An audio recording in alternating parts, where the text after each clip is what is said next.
Overcoming suffering, the Buddhist path to end dukkha. Life is a journey filled with joy, love, connection, but also with pain, loss, and disappointment.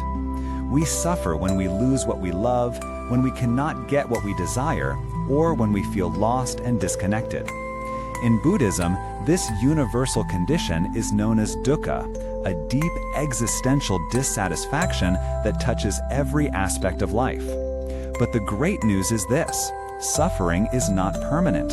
It can be understood, and most importantly, it can end. The unseen burden we all carry. Dukkha is not just physical pain or emotional sadness. It's the subtle unease that arises even when life seems okay. It's the tension of clinging to fleeting moments, fearing change, or resisting what is. Buddha didn't deny that life has beauty, but he pointed out a deeper truth. Everything conditioned is impermanent. When we hold tightly to what cannot last, youth, health, success, love, we set ourselves up for suffering. Think of a sandcastle at the edge of the sea. You can build it beautifully, but the tide will eventually come. If you accept its nature, you enjoy it while it lasts. If you cling to it, you suffer as it washes away. The Noble Truths, a map out of misery. The Buddha's first teaching was revolutionary. There is suffering. But he didn't stop there. He taught the Four Noble Truths, a map that leads us from suffering to freedom. 1. Dukkha, suffering exists. 2. Samudaya, there is a cause, craving, attachment, ignorance. 3. Nirodha, suffering can end. 4. Magga, there is a path, the Noble Eightfold Path. These truths aren't abstract philosophy, they are tools for living.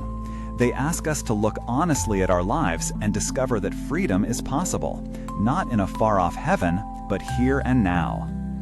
The root cause, craving and attachment. At the heart of our suffering is craving, tanha in Pali.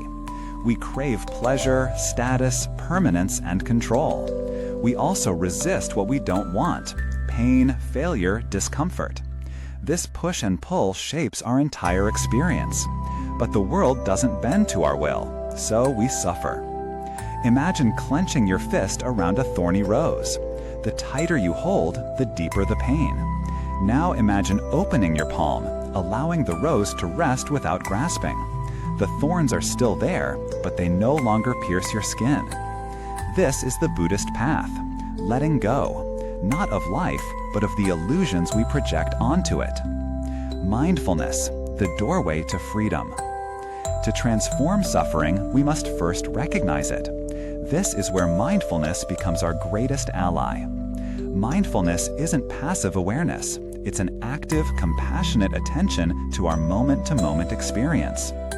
When anger rises, mindfulness sees it. When grief floods in, mindfulness holds it, like a mother holding a crying child. By observing without judgment, we begin to see clearly. Emotions arise and pass. Thoughts come and go. Nothing stays forever. And in that seeing, a spaciousness opens, a freedom beyond the storm. Compassion, healing the heart of dukkha.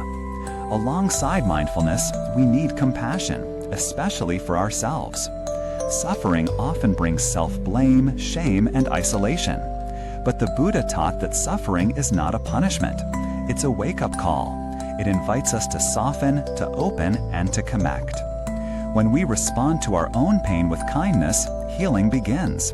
When we recognize that others suffer too, walls fall away. Compassion connects us. It transforms dukkha into a doorway toward love and wisdom. The Noble Eightfold Path, a life of clarity and peace. The Buddha's path out of suffering isn't a blind leap of faith.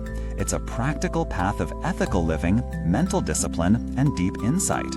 Known as the Noble Eightfold Path, it includes right view, right intention, right speech, right action, right effort, right mindfulness, right concentration. Each step leads us to a more balanced, liberated life. It's not about escaping the world, it's about being fully present in the world with a wise and compassionate heart.